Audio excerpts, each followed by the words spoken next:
Kembali bersiaran bersama kami dalam Selamat Pagi Malaysia. Meg, sebenarnya pelbagai cara yang telah kita lakukan, kita war-warkan kepada penonton, khususnya para usahawan dekat luar sana untuk membantu mereka untuk terus kekal dalam bidang perniagaan yang mereka lakukan. Jadi untuk sekarang ini kita akan berbicara mengenai survival usahawan akibat COVID-19, bangunkan strategi untuk terus kekal dalam industri. Jadi bersama kita secara langsung Skype sekarang ini ialah Hisham Wahab, seorang perunding pelaburan. Assalamualaikum, salam sejahtera. Waalaikumsalam, Tuan Munawar. Ya, selamat pagi. Bersama dengan isteri juga ya? Ya. Assalamualaikum. Ya, selamat pagi. Puan Salwa. Dia ni nampak segak ya.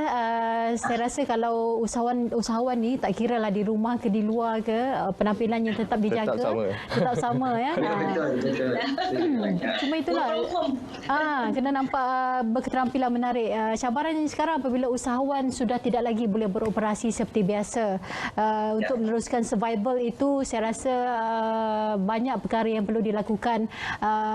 Dicongak pelbagai perkara, kos itu, kos ini dan perkara-perkara ini kadang-kadang menjerut juga dengan situasi ini. Cuma mungkin kita boleh dapatkan gambaran awal lah daripada Cik Hisham sendiri bagaimana reaksi dengan situasi semasa ini. Ini dah masuk PKP yang ketiga. Saya rasa 28 hari yang lepas pasti ada banyak yang telah pun dilalui dan dijadikan sebagai kesinambungannya pula untuk fasa tahap ketiga ini. Bagaimana bagi Cik Hisham sendiri melihat situasi ini? Baik, terima kasih Munawar dan Meg atas pertanyaan tersebut. Kita sebagai usahawan, sebagai business owner sangat-sangat terkesan bila berlakunya PKP ini, dan kita kena faham bahawa PKP ini bukanlah merupakan cuti tetapi ia adalah work from home yang mana majikan tetap kena membayar gaji seperti biasa. Dan bila keadaan ini berlaku, betul cabaran-cabaran ini menyebabkan ramai business owner ataupun usahawan yang merasakan mereka sudah tidak ada peluang untuk berniaga. Sebab tu kerajaan memperkenalkan banyak inisiatif-inisiatif sebenarnya yang mereka boleh rebut sepanjang tempoh PKP ini. Jadi kata kunci perbincangan kita sekarang ini ialah survival usahawan. Jadi apa antara strategi yang boleh ditawarkan, boleh dinasihatkan kepada para usahawan di luar sana untuk menjadi usahawan yang lebih cekal, mampan dengan persekitaran ekonomi semasa negara sekarang ini? Okey, Tuan Munawar dengan Meg macam kita tahu sekarang ni memang secara globalnya, bukan Malaysia saja, malahan satu dunia sebenarnya sedang dilanda dengan pandemik COVID-19. Jadi sekarang ni apa usahawan nak buat? Ini kami di Pakai HR, kami memang bantu usahawan, iaitu antara benda yang kami nak sarankan kepada semua usahawan terutamanya di Malaysia ialah pertama, dari sudut pengurusan pekerja sendiri, sebab ramai Munawar dan Meg, ramai yang panik sebenarnya. Keluar je arahan PKP terus terminate staff, terus buang bekerja. So benda ini sebenarnya adalah hanya perasaan panik, sama macam kita pergi ke pasar raya beli banyak-banyak sampai 2-3 troli tu kan. Jadi sebenarnya apa usahawan perlu buat ialah perlu analisa semula kewangan yang sedia ada, cash reserve, duit yang sedia ada dalam akaun. Itu yang pertama. Okey, yang kedua, and then barulah kita cerita tentang macam mana bisnes nak survive. Apakah perancangan, apakah strategi yang sebagai usahawan kita nak survive sepanjang PKP ataupun selepas PKP juga. Sebab kita percaya majoriti usahawan memang sangat-sangat terkesan ya, Meg dan Munawar. Jadi antara lain kalau kami di sudut Pakai HR sebagai konsultan, kami selalu nasihatkan ialah macam mana cara. Yang ketiga, bagaimana untuk uruskan pekerja. Yang penting buang pekerja itu adalah yang terakhir.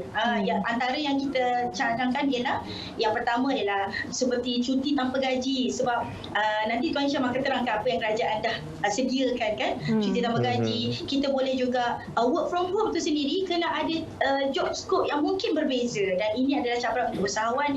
Dan yang sebelum kita buang pekerja, kita boleh kurangkan waktu bekerja dan sebagainya. Itu antara saranan kepada usahawan supaya tidak terus buang pekerja.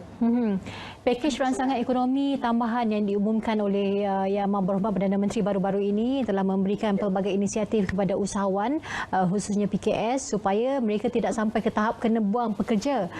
Dan perkara ini sebenarnya perlu diperhalusi dengan sebaik mungkin, diaplikasikan di perniagaan masing-masing supaya tidak hanya melihat kepada situasi ketika PKP ini sahaja, tetapi selepas itu, kerana survival mereka sepatutnya bukan hanya melibatkan pekerja dan majikan ketika PKP, kerana selepas PKP nanti urus niaga akan berlaku seperti biasa dan ketika itu pekerja itu akan kembali diperlukan dan perniagaan pun perlu diteruskan dengan sebaik mungkin. Jadi bagaimana nak memastikan supaya situasi ini dapat dinilai dengan sebaik mungkin tanpa perlu ada kes-kes pembuangan pekerja, pada masa yang sama aliran tunai di dalam syarikat masih lagi boleh berlaku, mungkin dengan perlunya ada alternatif kaedah perniagaan yang berbeza daripada kaedah yang lama. Baik. Terima kasih Mat, soalan yang bagus tu. Berkaitan dengan apakah inisiatif ataupun manfaat yang disediakan oleh kerajaan. Tuan-tuan dan puan-puan, sebenarnya banyak manfaat yang diberikan kepada PKS selain daripada moratorium pinjaman bank, kemudian ada dana-dana geran yang diberikan. Cuma dari sudut pengurusan staf, saya nak sharekan Mac dengan Munawar hari ini ialah berkaitan dengan insentif yang majikan dapat, iaitu melalui perkeso. Ada dua manfaat yang diberikan kepada majikan tambahan daripada apa yang disediakan sebelum ini. Sebelum ini kita cuma ada skim insurans pekerjaan SIP, kemudian diperluaskan skim tersebut kepada ERP, Employment Retention Program. Program ini memberi manfaat kepada majikan supaya jangan buang pekerja tetapi beri cuti tanpa gaji terlebih dahulu, dan kerajaan akan membantu pekerja tersebut dengan membayar RM600 sebulan selama 6 bulan. Dan manfaat yang seterusnya adalah majikan yang sekiranya mereka tetap menggajikan pekerja seperti biasa, maka kerajaan memberikan subsidi, kerajaan memberikan bantuan sebanyak antara RM600 ke RM1,200 bagi setiap pekerja selama 3 bulan. So ini adalah antara manfaat-manfaat yang kami kongsikan biasa. Kalau kami di Pakai HR ni, kami setiap hari membantu business owner melalui sesi live dan ada juga kelas pada setiap hari Sabtu. Untuk apa? Untuk educate mereka bahawa ini bukanlah jalan penutup, tetapi ini banyak peluang-peluang yang harus direbut supaya mereka kekal survive pada ketika COVID-19 ini. Jadi pelbagai inisiatif yang telah dilaksanakan oleh kerajaan. Jadi para usahawan sepatutnya memanfaatkan inisiatif yang sedia ada ini dan mengambil kira situasi masa kini, iaitu situasi luar jangka seperti COVID-19 ini. Apa antara hikmah yang boleh dipelajari oleh usahawan-usahawan di luar sana untuk menyiapkan mereka, untuk menjadikan mereka lebih bersedia dalam perniagaan masa hadapan? Terima kasih Tuan Munawar. Okey, antara hikmah kita sebagai usahawan sebenarnya, yang pertama, kita memang salah satu sikap usahawan tu ialah being kreatif, kena kreatif, kena sentiasa bersedia dengan apa sahaja ujian dan cabaran yang ada ya. Sebab tu sebagai usahawan, sebenarnya ini adalah hikmah yang paling besar sekali kita nampak.